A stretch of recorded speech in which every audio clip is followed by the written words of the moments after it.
All right, I'd like to welcome everybody. As the notices that we sent out indicate, this is a SBCA technical webinar on truss repairs and modifications. I got to look at the audience list, and it looks like we've got several engineers, some architects, quite a few truss manufacturers, and then also some contractors. So that's good. And what I'm going to try to do is each plays a certain role in this, and from an engineer or design professional standpoint, we're not going to get too much into the weeds in terms of the nitty-gritty on doing repairs. We're going to stick to be fairly basic, but hopefully I'll be able to satisfy most of the attendees in terms of at least giving them some information that will help everybody concerned in the process. Before we start, the first thing, okay, what is a truss repair? What we're typically talking about there is we're trying to restore the truss back to its original shape and strength after it's been damaged or modified. And then leading into that, what's a truss modification? That's typically performing alterations to the truss profile, changing the loading conditions and or bearing conditions to help fit a situation for which the original truss was not designed. Truss repairs or modifications ultimately have to result in a truss that is able to safely carry all intended loads for the conditions. And then something that's maybe as engineers we don't like to admit sometimes, but depending on the extent of the damage, some trusses cannot be repaired and must be replaced. That leads into the second or the next slide, which basically, you know, there's many reasons for doing a repair. Repairs can result due to damage occurring during the construction process, such as manufacturing errors, storage, handling, and installation errors, job site modifications, construction overloading, things like that. That's what we're going to focus on in this part of this presentation. Obviously, from a design, from a designer and from a consulting engineering perspective, you can also have truss repairs that are required due to design, construction, and serviceability problems that occur long after the trusses or the construction process is over.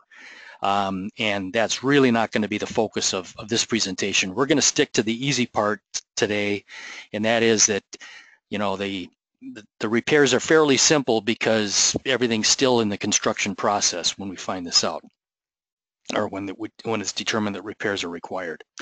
So what do we mean by manufacturing errors? Well, obviously you can have loose or missing connector plates, misinstalled connector plates, poorly constructed joints, incorrect lumber.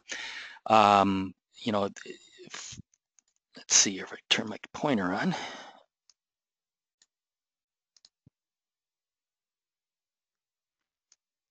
I guess grab this here. Oh well, I'm trying. Anyway, the figure in the lower left-hand corner, that's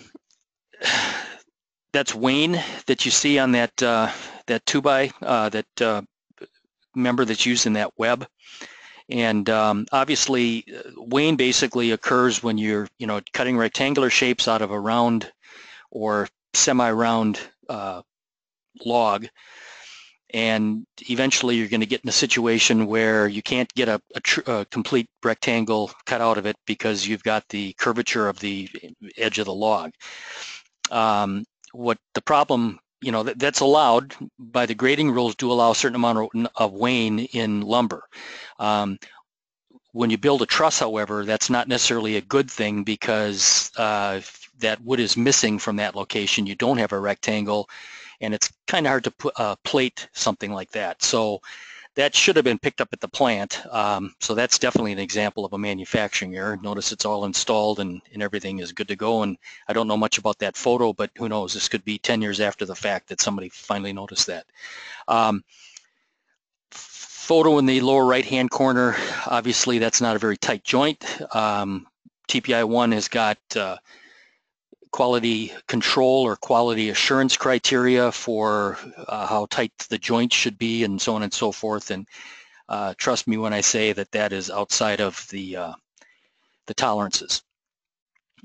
Figure in the upper photo in the upper right hand corner is a plate that's missing. You can tell because there are no tooth marks or indentations in the wood where a plate should be. There is one on the opposite side of that truss, but not on the side that we're looking at. So again, manufacturing errors that will lead to require repairs. Hopefully they're discovered during the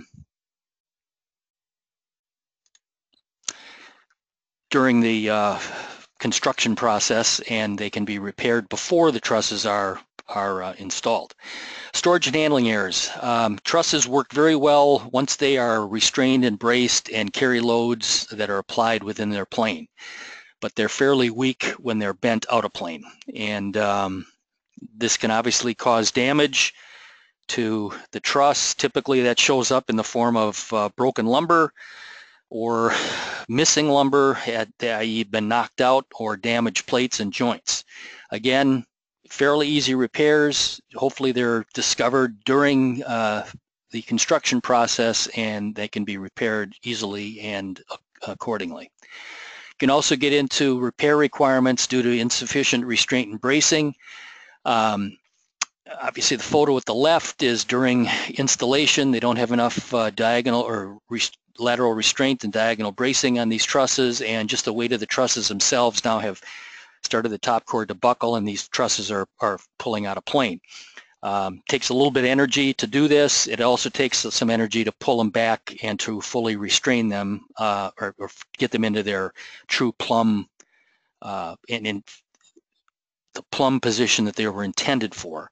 So you know, it takes time as well. So preferably you want to follow B1, B2, BCSI documents, put in the correct lateral restraint and diagonal bracing so that you don't end up with trusses that are bowing out of plane. Then the photo at the right obviously is what can happen ultimately if you don't have enough restraint and bracing. The entire truss assembly can come down, and people can and have been killed due to that. So that's a situation that we certainly don't like to see. Installation errors can also occur after the trusses are installed. This is a photo. It's kind of hard to read, but that purple tag is a TPI tag that basically this particular truss manufacturer has chosen to use, that it indicates where the load bearing is supposed to be.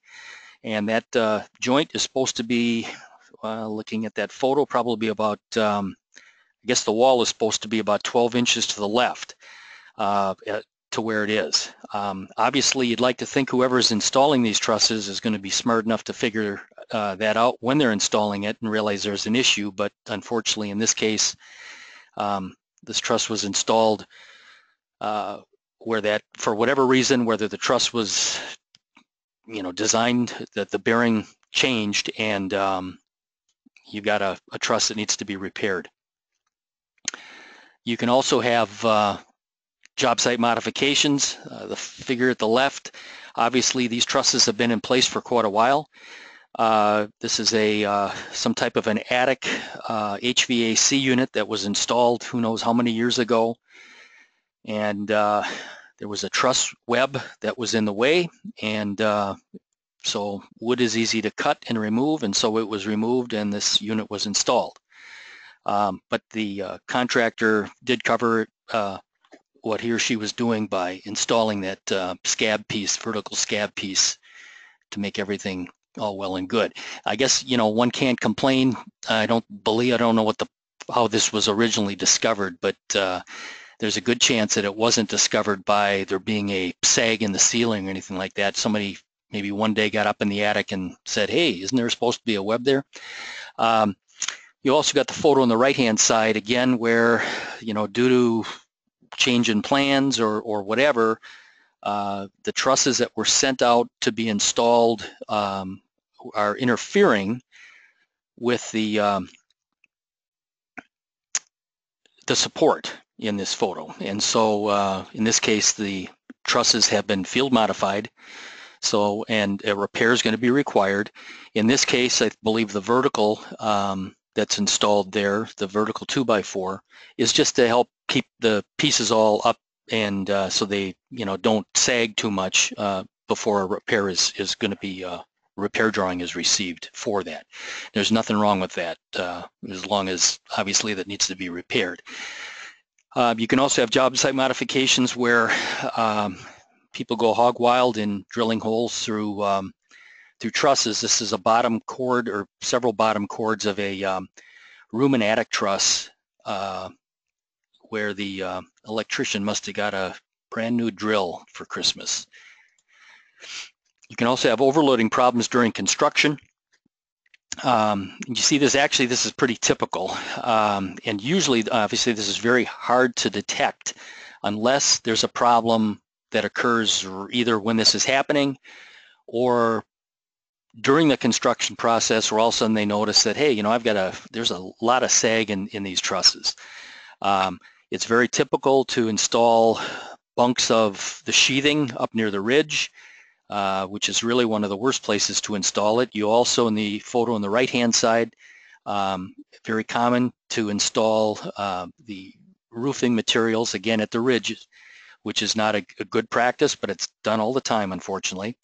And then in the southern states where they're installing tile, many times they'll throw their scrap tile in certain locations in the roof while they're installing the tile, and again, creating some concentrated loads and some overloading potential, which typically will show up in the form of sagging, deflection, and sagging of the truss, because you could have either damage in the wood or more typically damage in the joints, and which may not be picked up in terms of from a visual inspection standpoint, but certainly manifests itself by having some additional deflection or some noticeable deflection, say at the ceiling line. And again, very sometimes harder to see that.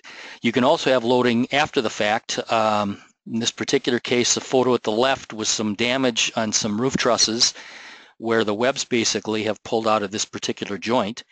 And one of the reasons is this particular building was used as a part of a butcher shop or slaughtering facility, and there's some pretty substantial load that's being supported from the ceiling, and these trusses unfortunately were not designed to carry that load. And then also another example of a design problem or overload. This photo, that it's kind of misleading. The 2x4 that you see there is actually a straight edge, and it is straight. What you're seeing is a curvature in the floor. This is an apartment floor at some apartments for student housing at a university. And this particular floor was overloaded by about 3 times the design load of the trusses before the floor trusses decided that they had had enough. And fortunately, the floor didn't collapse, but that's about a 2.5-inch drop in the floor, and this is only like over about a 14-foot span. So again, these are more examples, obviously, of, hey, after the building has been constructed and happens years later. Another one that's kind of interesting here. What on the left, the sketch is of a piggyback assembly. Certain applications are such that the truss cannot be manufactured and shipped as a single truss. And so one of the options is to basically do a piggyback assembly where you've got the cap truss, that's the blue shaded. That is what the industry calls a non-structural truss or frame. It basically is meant to be continuously supported on the supporting truss, which is the flat top member below.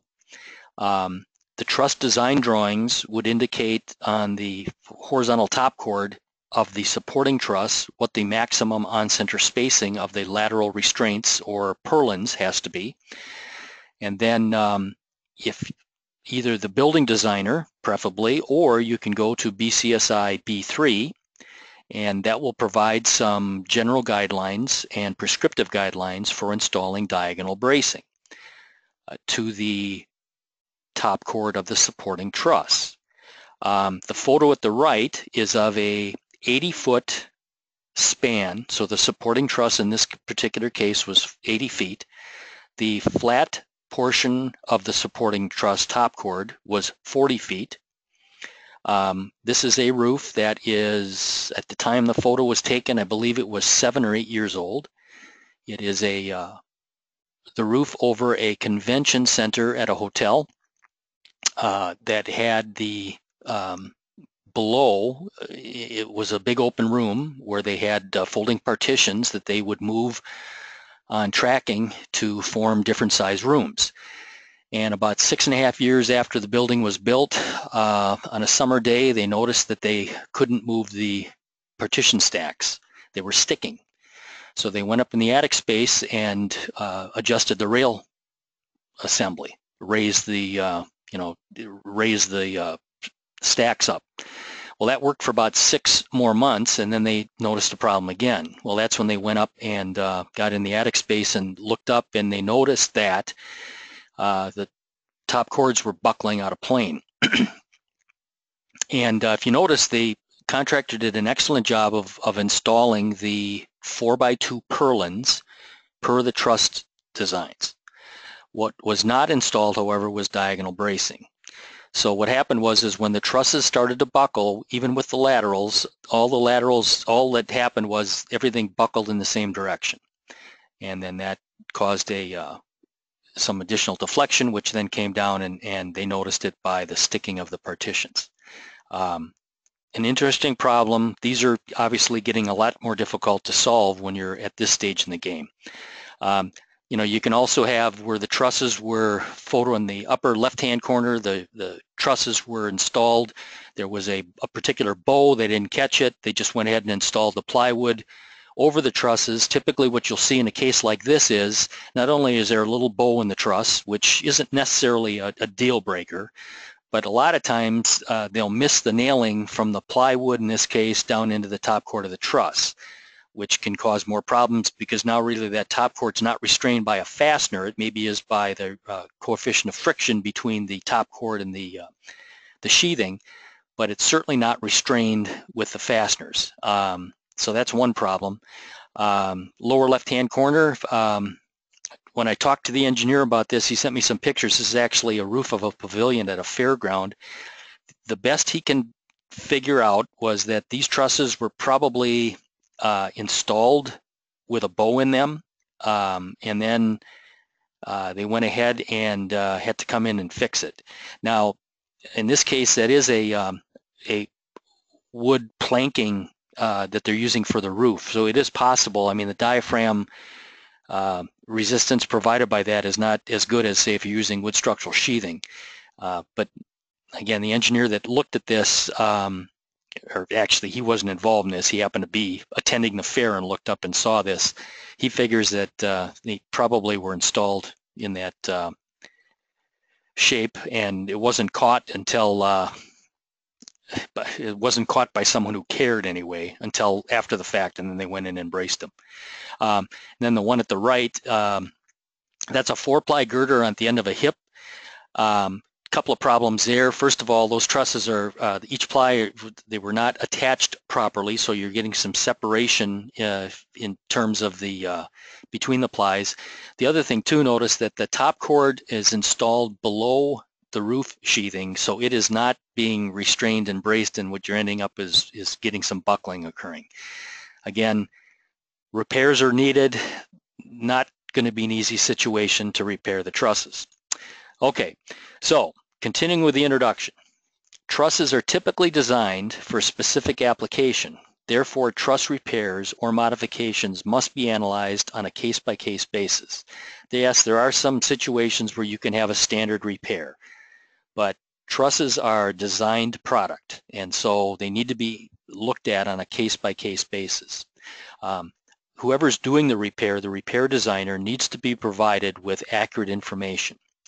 Obviously, if it's an existing structure and there's a problem like the last couple of photos that we looked at, an engineer is going to be involved. They're going to go out there and going to be taking measurements and probably spending a lot of time out at that job site trying to figure out what the problem is and then how to repair it in situ. In cases where it's during the construction process, that information of what the damage is and where it's located, that needs to be sent back to the truss manufacturer, who then is probably going to provide it to either the truss design engineer or some other engineer to come up with a repair. So again, the more information that can be sent back or asked for and received, the better you are.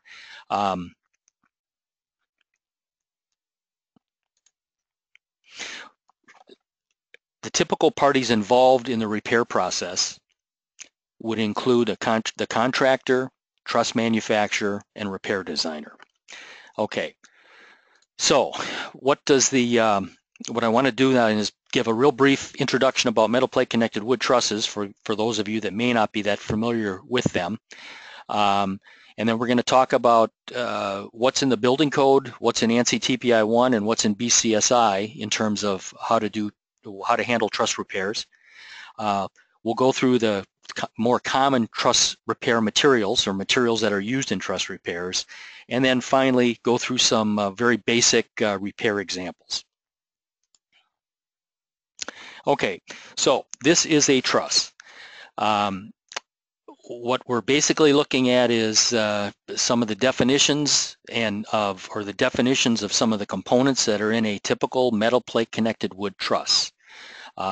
It helps to know what these different materials and pieces are called, so that when you're conveying information, you can correctly identify them, so that the person on the other end will know what you're talking about.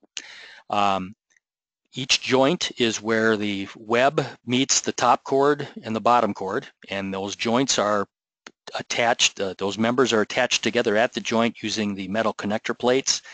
The top chord is what forms the profile at the top. That's what supports the roof sheathing and the snow and so on and so forth.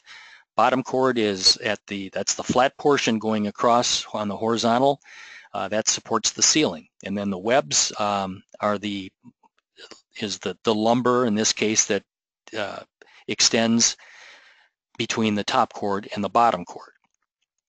So basic information, basic identification of what's all in a truss. Also, if you notice, I'll go back to that slide, notice the triangles. That's really what allows the truss to be able to use smaller pieces to support heavier loads than if you were trying to support this with a rafter or a beam, which is going to a single piece going to be a lot larger in section to carry that load, whereas a truss, in this case, can say span 30 feet, support the same amount of load, but only uses 2x4 material because of the triangles that are formed in the truss action that is carrying that load. The metal connector plates, they all look alike. There are many similarities. Typically, the standard requires that they be all manufactured out of the same grade of cold form steel, but they do differ from manufacturer to manufacturer in terms of the tooth orientation and the size of the slot, the configuration of the slots, which do have an effect on the strength properties of those plates. It's very easy sometimes for a contractor or framer to look at a situation maybe where there's a joint that's got say a 4x8, 4-inch tall by 8-inch long connector plate on it, and there's damage there. And so the thought process is, oh, well, I'll just put a 12-inch by 12-inch piece of OSB or plywood to repair that. The problem with that is these connector plates are very efficient in how they transfer the forces and the amount of load that they can resist. Typical 20-gauge connector plate, for instance, has a allowable lateral restraint or grip, depending upon the direction that the load's applied to the plate and how the plate is oriented on the lumber. But typically, each square inch of plate can resist anywhere between 120 psi and 250 psi, where a typical 0.131 inch by 3 inch gun nail, pneumatic nail, 10-penny nail, can typically, with say a 7/16 OSB side member into a 2x4, can only resist allowable resistance, I should say, of 67 to 75 pounds. So we're talking anywhere from a half of what a square inch of plate to about a third of what a square inch of plate can support.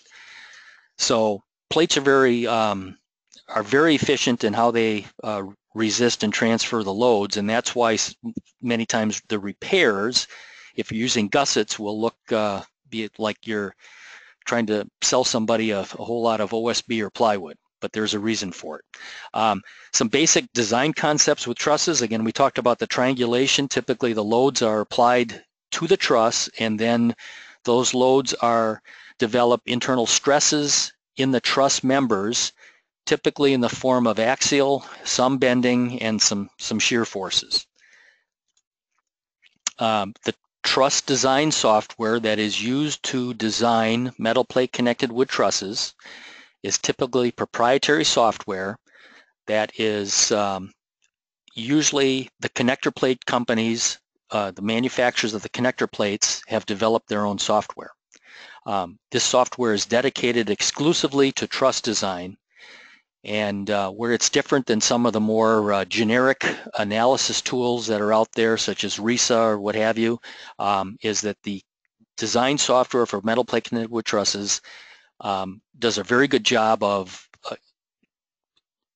connecting the lumber and the plate properties together to analyze the joints.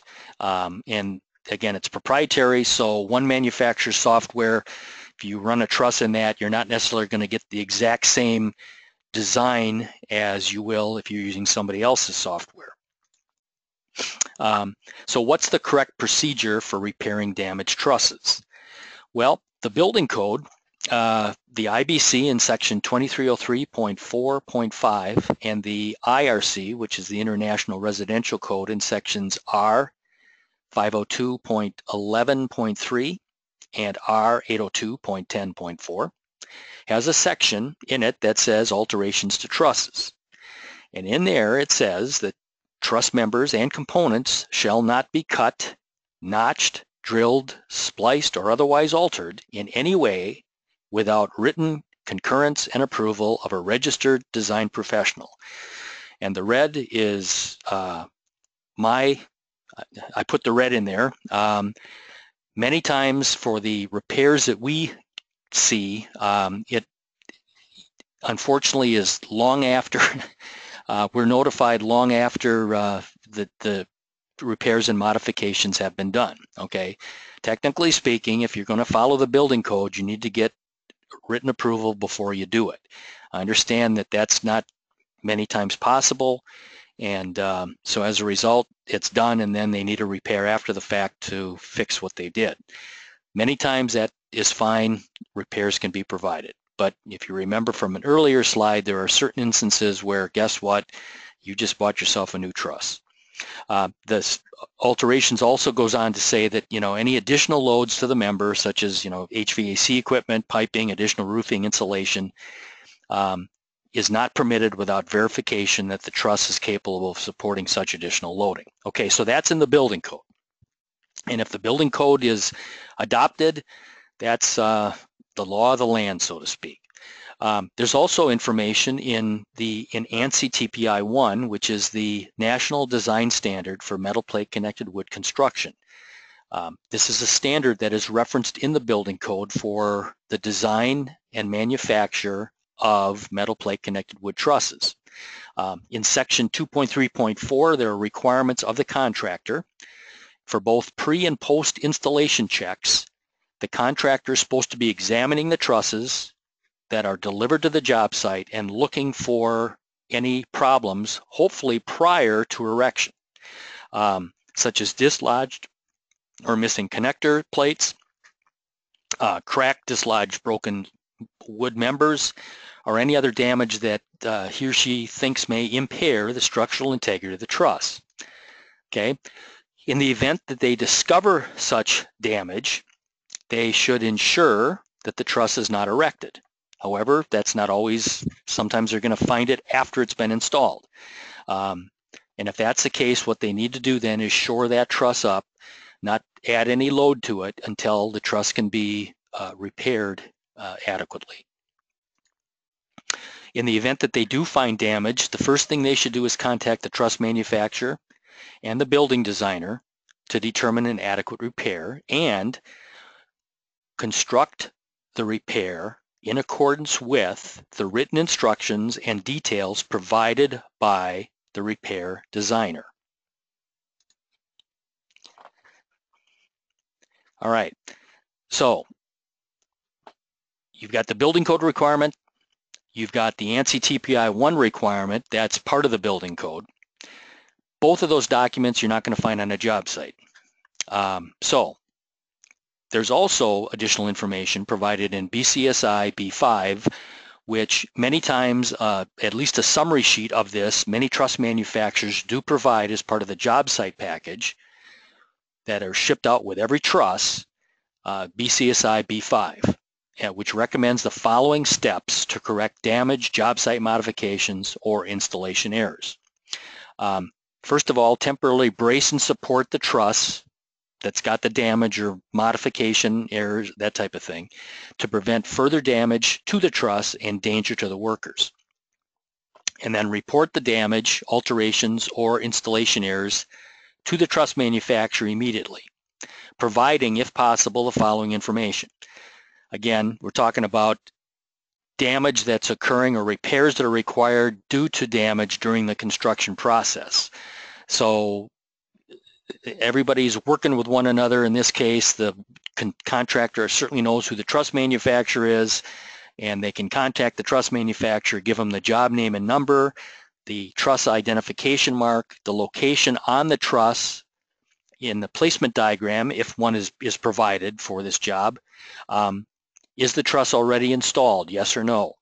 What's the damage? Well, the lumber, there's a break in the lumber, or a connector plate is missing, or the there's a missing piece, it's been ripped out. If possible, mark up the truss design drawing for that particular truss, and that's what you see at the right-hand side of this lower right-hand corner. In this case, there is approximately a 3-inch deep vertical notch that's been cut through the top cord, 1 inch deep into the truss. It's a 3-inch diameter for some type of a plumbing drop. And that's been cut just to the right of joint 14. And they've also added a note, the top cord and half of the web has been cut. So looking at that, my interpretation would be that the top cord just to the right of joint 14, and then part of that web, which goes from joint 15 to joint 20, has this notch in it. And that plumbing is obviously there, and it needs to be there, and so the repair needs to be done on one side of the truss only. Photographs are also helpful, but without other information providing, like what we've got here on the right, photographs, I hate to say it, but a lot of times take a picture of a photograph and it's very difficult, or take a photograph of the problem and it's very difficult to then pinpoint where it is in the actual truss. Item 3, or step 3, would be do not attempt to repair the truss without a truss repair design drawing from the repair designer.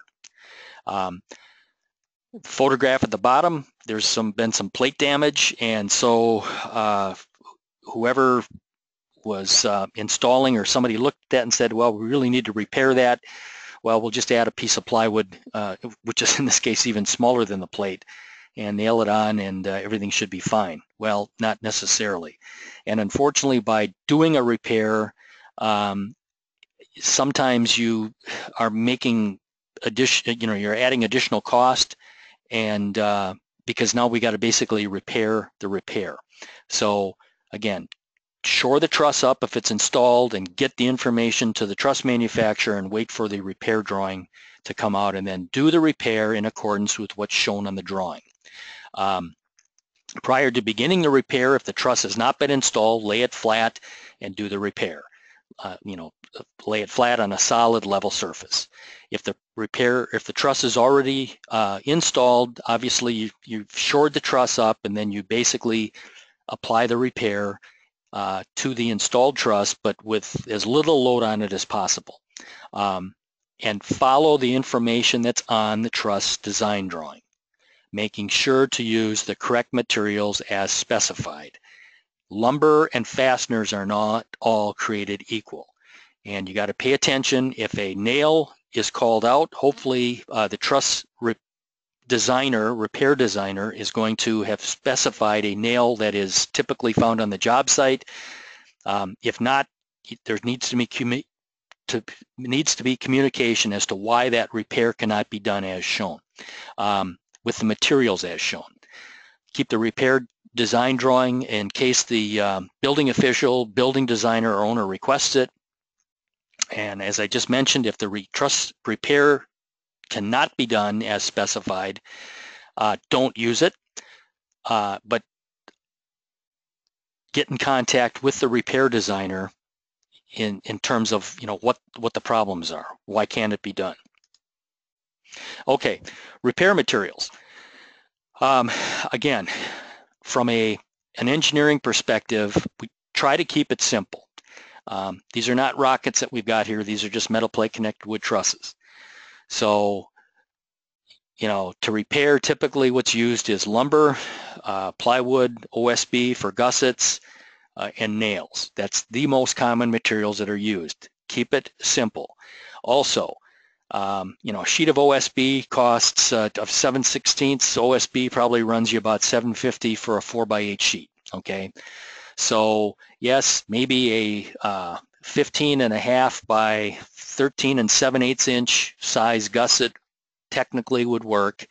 Well, so have them cut a 2 foot by 2 foot and put it on there and call it good.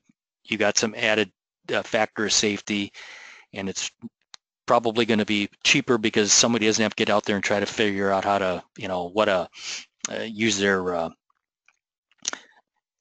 measuring tape to come up with the exact dimensions. So keep it simple.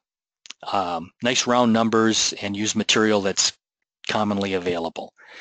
And from a contractor's perspective, let the truss manufacturer know, hey, maybe you don't know how to repair the truss, and that's fine, that's not your job, but let them know what you've got available on the site, so they can send that information to the repair designer, so they can hopefully work with you and develop a repair that can be implemented right from the get-go, and you're not going back and forth making modifications.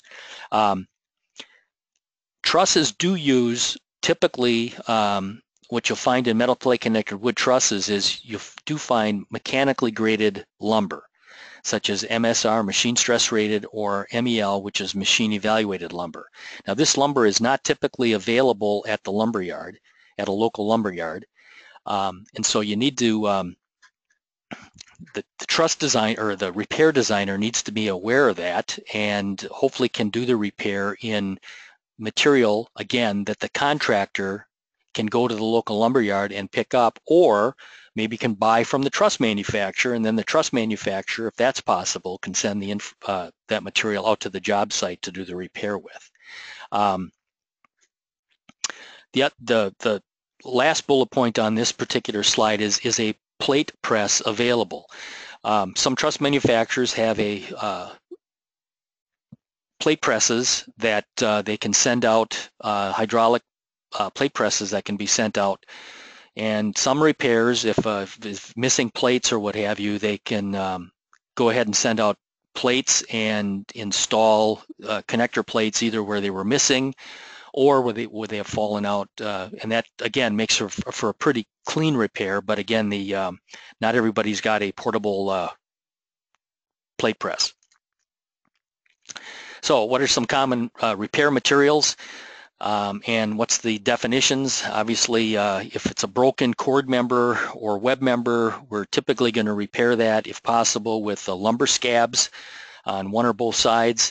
If there's damage at a joint, we typically are going to use plywood or OSB gussets on both sides and nail that to the cord web material.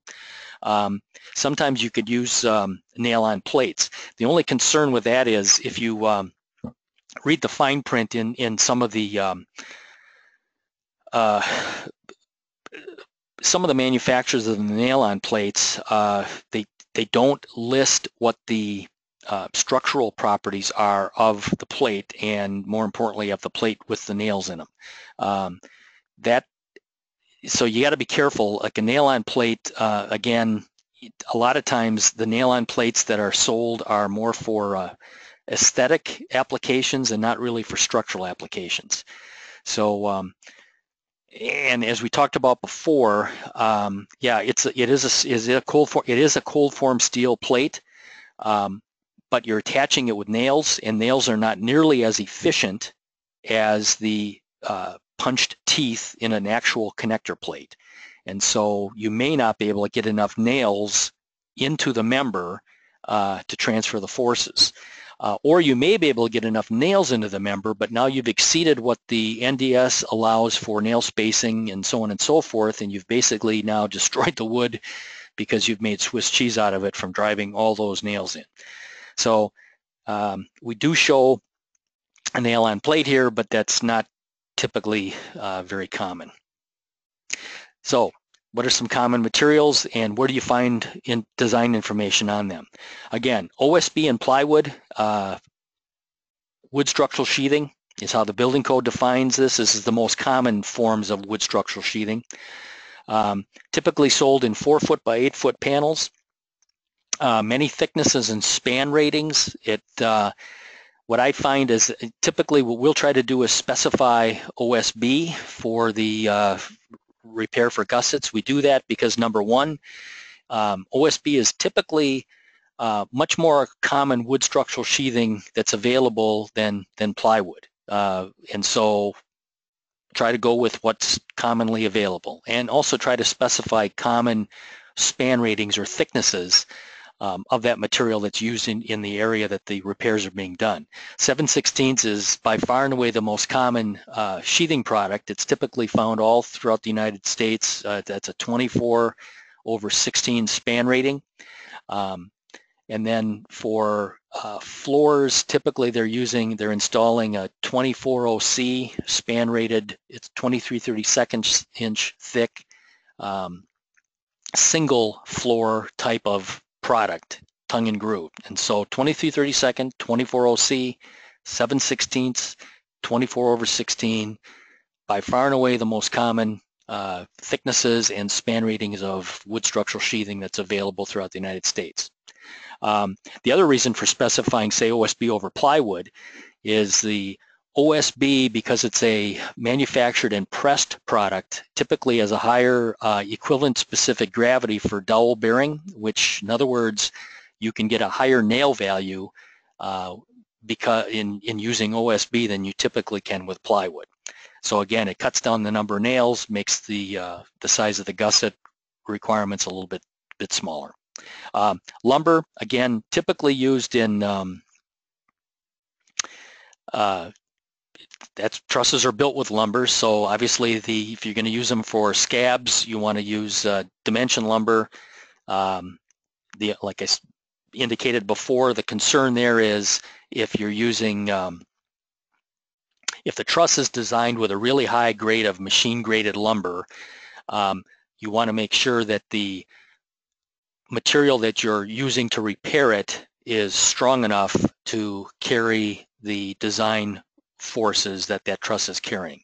And there are instances where a very high grade of machine graded lumber, single piece, is going to be stronger than, say, 2 pieces of a much lower grade of visually graded lumber that maybe you're thinking of doing the repair with.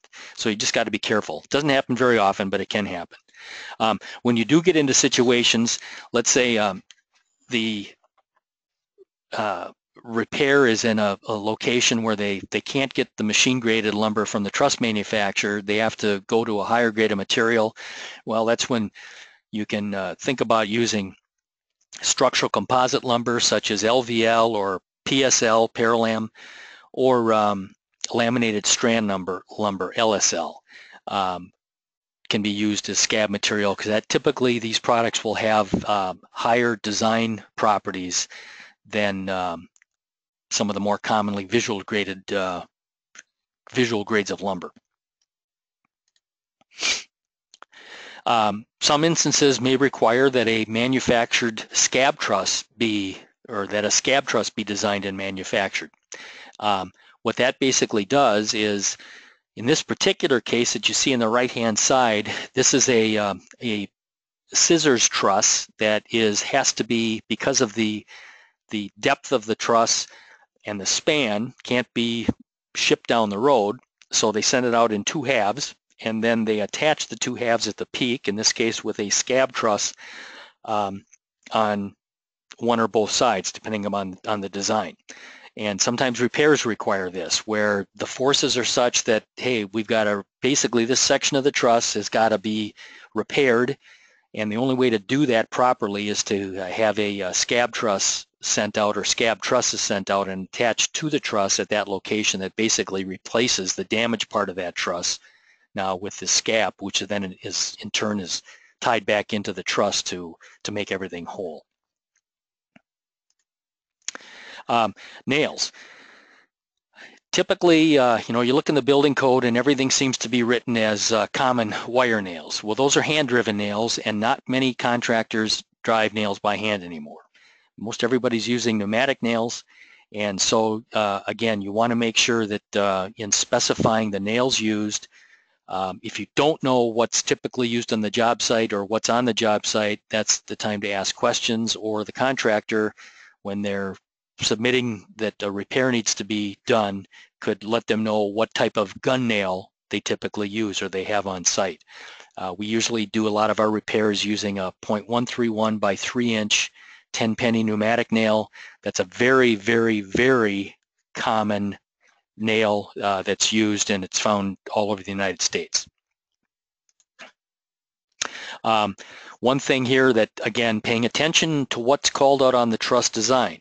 NDS has certain provisions which, if given a certain nail size and side member thickness and nail length, that if you clinch the nails, which is basically driving them through and then bending over the pointed tip, what that allows is you'll end up with a higher lateral resistance, which is engineer speak for you're increasing the strength of that nail, or the force that each nail can resist. And the benefit there is you can get by with fewer nails, or you can develop a repair for fairly high forces and still use a nailed connection. But you have to understand that if a clinched nail is called out on the repair, you have to clinch the nails, because if you don't, you've basically defeated the whole purpose of that repair. So again, pay attention to what information is shown on the drawing. Screws can also be used. Typically what we're talking about here are the high strength screws, the specialty screws that are available, say from Simpson Strong Tie or USP, Fasten Master, some of the other specialty screw manufacturers that are out there. So typically what you're looking for there is either getting some of the literature from that manufacturer or going to their code evaluation report to see what the properties are and what is required. And again, it's important that if a certain screw from a certain manufacturer is called out, that's what you want to use, or get verification if you can't get that screw and you want to replace it or substitute it with somebody else's screw. You need to get verification from the repair designer that that's acceptable.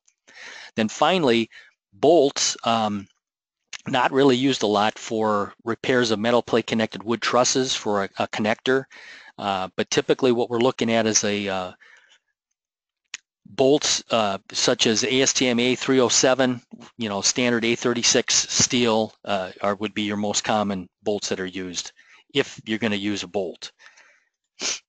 And then you could also, adhesives many times are not necessarily used in the repair process from a standpoint of where you're relying on the adhesive for a specific resistance, but they certainly can help. But some of the problems are with using an adhesive, a lot of them have a certain temperature range that they're allowed to be used in, or ideal temperature range. You may have moisture conditions or moisture constraints. Surface condition of the wood member can have an effect on the adhesive. The big one is quality of labor. You can specify an adhesive repair or a repair with an adhesive in it, but unless you have control over the crew, and you can actually have somebody supervise that repair process and make sure all these conditions are correct, it's hard to know if that adhesive is really going to do any good. The other thing too is cure time. A lot of these, even the construction adhesives, have a typical 7 to 21 day cure period, and so which technically would mean then that, okay, you do the repair, you got to keep that shoring up for 7 to 21 days or whatever before that adhesive is fully cured. If you don't do that and you start loading that truss, that adhesive is not going to be able to carry the full load that it would be if it was fully cured. So this slide basically just shows different locations where you can get information regarding the materials and the fasteners, whether it's code evaluation reports, the NDS for lumber, TPI's got some information in, and obviously BCSI. So a lot of information out there.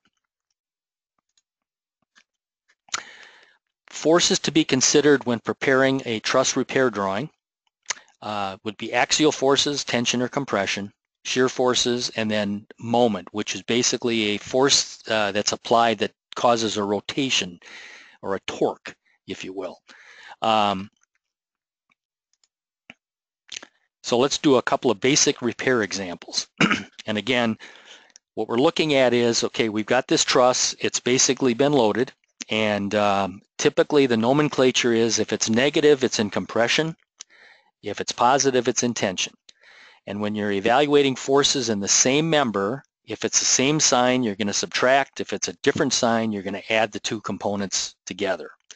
Again, we're talking about damage that is occurring during the construction process. So hopefully you still have the truss design drawing.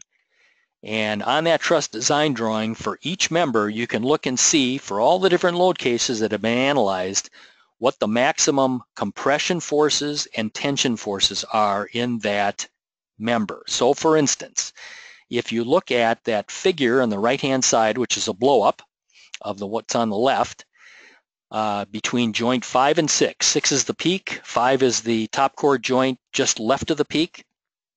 Okay, if I go down to where it says forces and I look in the top chord and I read across, and it says for joint 5 to 17, because in this case there's must be a concentrated load or something between 5 and 6, but anyway, between 5 and 17, the maximum compression force in that member is 718 pounds, and the maximum tension force is 431 pounds. Similarly, between 6 and 17, its maximum compression is 656 pounds. Maximum tension is 450 pounds.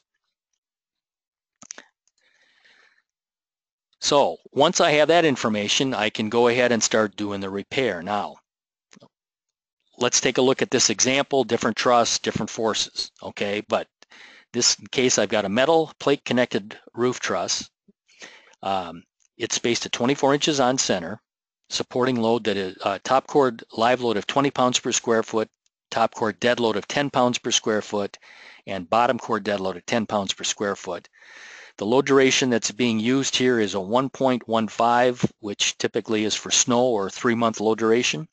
The truss is manufactured with spruce pine fir lumber. Okay, so what I have is this truss has got two problems. First of all, between joints 2 and 3, there is a 8-inch long break in the top chord, and between web number 5 and 12, web number between joints, or excuse me, the web between joints 5 and 12, there is a clean break across the web. So looking at the force in web, the maximum force in web 5 and 12 off the truss design drawing, and you'll have to trust me on this one, is 632 pounds. The maximum force in the top chord between joints 2 and 3 is 2,068 pounds. So first I'm going to repair the break in the web. I'm going to use a 3-inch long by 0.131 inch 10-penny gun or pneumatic nail. The force in the web is 632 pounds at 1.15 load duration. So there's different ways of doing this, but in this case, the 2015 National Design Specification for wood in Table 12N provides for that nail in spruce pine fir to spruce pine fir, the ladder resistance Z is 82 pounds per nail. That's with a 1.5 inch spruce pine fir side member going into a spruce pine fir main member with full nail penetration. So I have 632 pounds divided by 82 pounds per nail, and because I'm using a load duration of 1.15, I can increase the 82 by 1.15. When I do the math, that means that I need to have 6.7 nails to support that. Well, obviously, I'm going to round up, so I'm going to go to 7 nails, okay? Now, I'm going to use 7 nails. I'm going to use 2 scabs, so that means each scab on each side of the break has to be connected with 3.5 nails, or in this case, 4 nails per scab per side of the break. If I attach that with 2 rows of 2 nails, that'll give me my 4 nails. So then the 2 plus 1, and I'm adding the 1 on there to take into account end distance, times if I want to go 6 inches on center, I need 18 inches times on both sides of the break. So my scab needs to be 2 times 18 or 36 inches long plus whatever the length of the break is. So in this case, they said it was a clean break. Well, just to be conservative, we're going to say you need 2 48-inch long 2x4 scabs. And we're driving, each scab is being attached. We're going to offset the nails 2 inches coming in from the X's in this figure are nails being driven from the opposite side. The black dots are nails being driven from the side we're looking at. And so basically what we're doing is we're offsetting that, in this case 3 inches, because the spacing we said was on each side is 6 inches on center. So we offset the nails coming in from the other side. We stagger them. So basically offset 3 inches. Okay, now the repair for the top chord, using the same nail, the force is quite a bit higher in this case. So it's determined when we walk through the math is we need 22 nails on per scab per side. So that's, 22 total nails. 22 nails divided by the 2 scabs. We need 11 nails per scab per side of the break. 2 rows of 6 will give us 12 nails, which is greater than 11. So 6 plus 1 times, we're going to go 4 inches on center in this case, gives us 28 inches, times 2 is 56, plus, remember the length of the break is 8, so I need a minimum of a 64-inch long scab. And I need that on both sides, and that scab needs to be centered on the break, okay?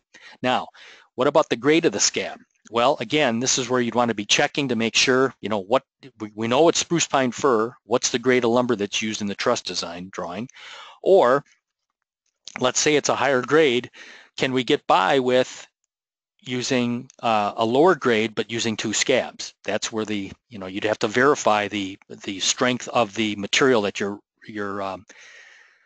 repairing the truss with. What we're doing here is determining how many fasteners I need to connect it, but then you also want to verify that the material you're repairing the truss with is adequate.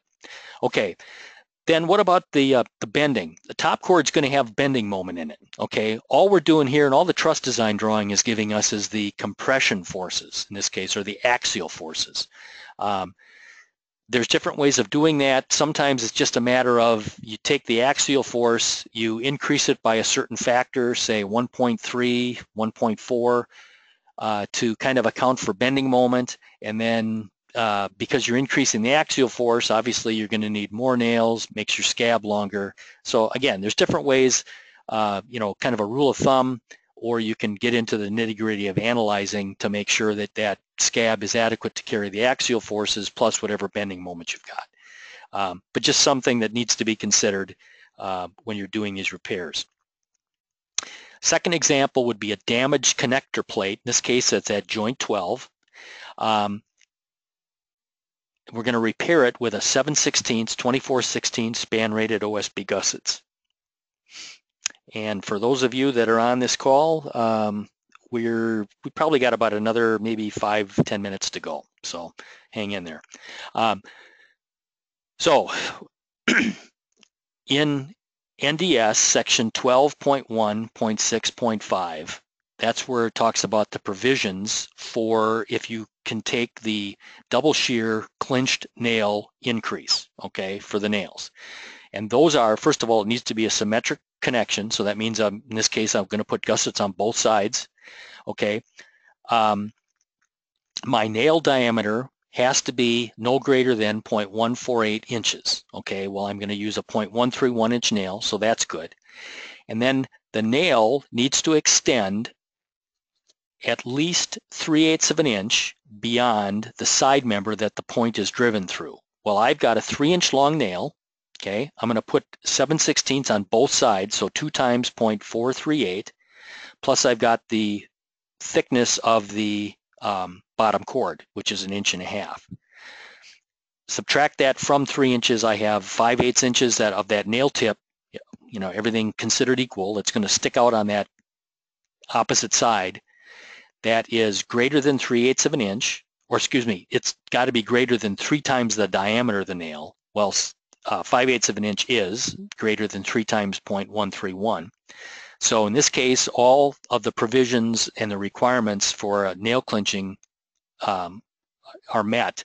And so if I call out a clinch nail, I can basically double, because if it's a symmetric joint, I can basically double the allowable resistance or the strength, that the amount of force that each nail can resist. So in this case, from the truss design drawing, we have the forces in the various members at that joint. We're going to assume that this gusset has to basically transfer all of, like the plates are so damaged that they're not going to provide any assistance in this at all. So looking at the one of the webs, I've got 456 pounds divided by 155 pounds per nail. Again, that's that clinched value for these nails. I need 2.94, or basically 3 inches.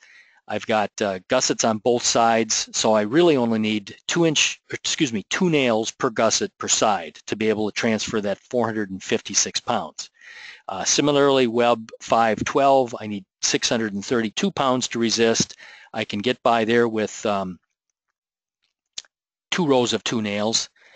And there I need basically 15.5 inches compared to 12 inches of gusset on the web 3 to 12. So I'm going to just use the 15.5, obviously is greater than 12. And then the bottom chord, in this case, there's no joint in the bottom chord. So the only force that the plate is transferring at that joint is the difference between the maximum tension forces on either side of that joint. So it's 1838 minus 1252 is 586 pounds. So again, I can get by with, in this case, 1 row of 2 nails, or technically my gusset on the bottom chord would only have to be 8 inches long to get enough nails in at that joint. So basically what I've done is, remember, the maximum gusset dimension that I needed was 15.5 inches. And in this case, if I go with a 16 by 16, 7/16 OSB gusset on each side, and then put the correct number of nails in, I can get ample nailing in and everything's fine. The other thing to check too, and we won't get into this, but you also need to check the ability of the gusset, the OSB gusset in this case, to transfer the forces. Where do you find that information? You don't find it in the building code.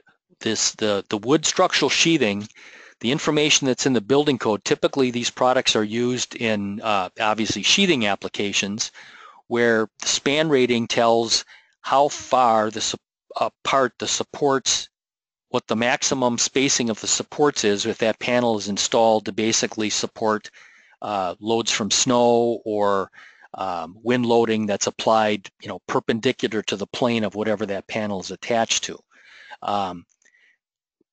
What we're using these gussets for is an engineered application.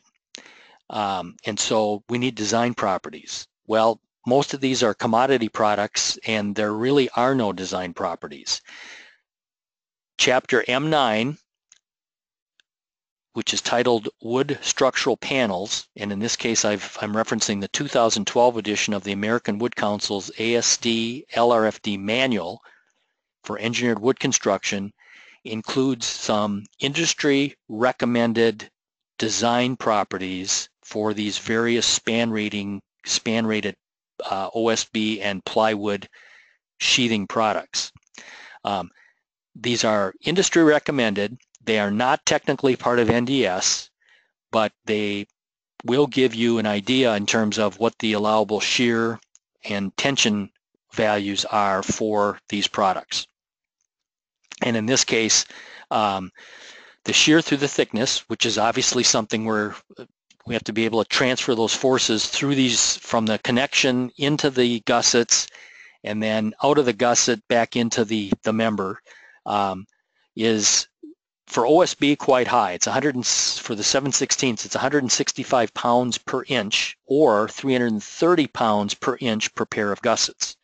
Well, the maximum force I need to transfer is 586 pounds divided by 330 times 1.15 low duration. I only need technically to be able to transfer this, I theoretically would only need about 1.5 inches of gusset on both sides. Well, I've got 16 inches, so I'm in really good shape. Another thing to check would be the actual axial tension of the gusset. In this case, it's 260 pounds per foot of width at 0 degrees if the force is applied parallel to the strength axis of the panel, or 1,300 pounds per foot of width at 90 degrees. Well, I'm going to assume it's at 90 degrees, which gives me the lower number, and check that. So I've got 1,300 pounds times 2 gussets. That 1,300 pounds is per foot of gusset. So I've got a 16-inch gusset, so 16 divided by 12 times 1.15, and then there is a size factor, which is what you see there. It's the 8 plus the actual gusset size divided by 32. Well, when it's all said and done, that double gusset can transfer up to 29, almost 3,000 pounds, and I only need 632. So I've got the gusset in this case. The material itself is not going to control the repair. Finally, wrapping this up, let's take a look at just real quickly a couple of example of truss repair drawings. This particular one, there's some damage to the top cord. And this is, again, these are some repairs that have been done where this is information from the field. There's a damage in top cord between joints 4 and 5. The note right below the repair note in the upper left-hand corner, note says this repair is valid for the design conditions provided in this truss repair drawing. Its adequacy for the actual conditions must be verified by others. This is a note that we put on our repair drawings. The reason we're doing that is because we're getting repair information sent to us, and so we're saying, all right, based on the information that we were provided, which is what we're showing here, this is what is required. However, if this is different than what is in the field, or for whatever reason the wrong information was provided, or somebody just well, the wrong information was provided, then the adequacy of this repair has to be verified that for the actual conditions. We're also saying refer to the original truss design drawing for additional notes. You know, the last thing we want to do is over clutter the repair drawings, and so a lot of times we'll take off some of the information that was on the original repair drawing just to simplify the presentation. And then finally, if the truss is in place, short up the truss to relieve any load it may be supporting before beginning the repair. You know, the assumption is that whoever's doing this is a professional, and it's going to be done in a professional, workmanlike manner.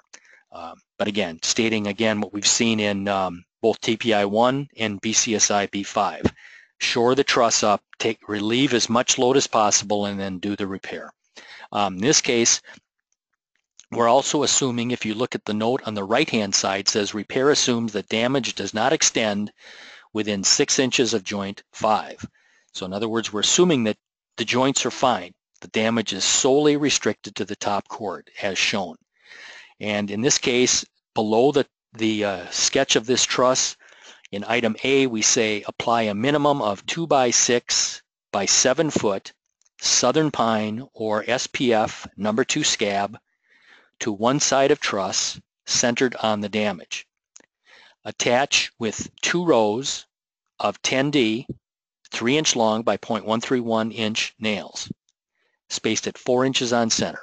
Scab must extend a minimum of 24 inches beyond the damage at each end of the scab. What we're getting at there is we've made some assumptions, or it was told like, okay, maybe this is a 12-inch or 18-inch long break. Okay, so that's what we're basing the repair off of. Well, we're telling them, all right, so we've determined our scab length based on that repair length, or excuse me, on the damage length. If that's different, we want to be very clear in terms of how much of that scab needs to extend past the damage on both sides to make sure we get enough nails into the cord to be able to repair the truss. Okay. Couple more and then we'll wrap this up. In this particular case, there's an example of this particular repair. They want to add an additional 12 pounds per square foot dead load to the top cord. So by reanalyzing this truss, it was determined that at joints 2, 4, and 7, the plates that are on that truss are inadequate. They can't carry that additional force. And so what we're doing in a case like this is we're repairing the truss. The plates are still there. The truss is not damaged. It's now just got to carry additional load. So the plates will still be able to transfer their load, and now we're basically sizing the gussets to transfer whatever additional load that has to be transferred through those joints. And so that's an example of this. In this case, note A underneath here says we're calling a 7/16 24/16 span rated OSB gussets to each side of truss as shown. Attach each gusset with 2 rows of 10D nails spaced 4 inches on center into each member. Stagger spacing from front side to back side for a net 2 inches spacing in the truss member. Drive the nails through both gussets and clinch. And then we would typically also provide a kind of a standard detail of what we mean by nail clinching. And a previous slide, you actually saw a good portion of what that was. Another example, this is a floor truss where for whatever reason it was 6 inches too long, and so they need to stub it back. And so typically what we're going to do there is we're going to tell them, okay, they got to put an end vertical in and then gusset, full depth gusset both sides to and attach to the top cord in intersecting web members and to the bottom cord. And in this case, it's a hanger and that they're going to support it, the truss with.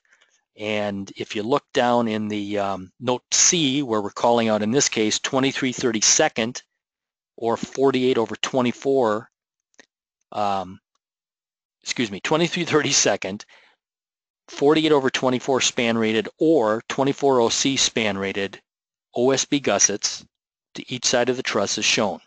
Okay, attach each gusset with 1 row because we're driving, in this case, the floor truss, so we're only 1.5 inch deep member. One row of 10D nails spaced at 4 inches on center into all members. Stagger spacing from front side to back side for a net 2-inch spacing in the truss member. And in this case, we're saying gussets may be installed directly over or cut to fit tight around the truss hangers. Some repairs, nope, you got to have that gusset inside the hanger, which now means that they've got to come up with a much wider hanger than what they originally would have if the repair was not required. And two more. This one here is just an example of, we've got a break. It's a floor truss again. There's a break in web 8 to 17. And so in this case, we can't really get enough nails on both sides of this break because that member is so short. So we're basically just going to gusset on both sides and kind of lock that everything in place.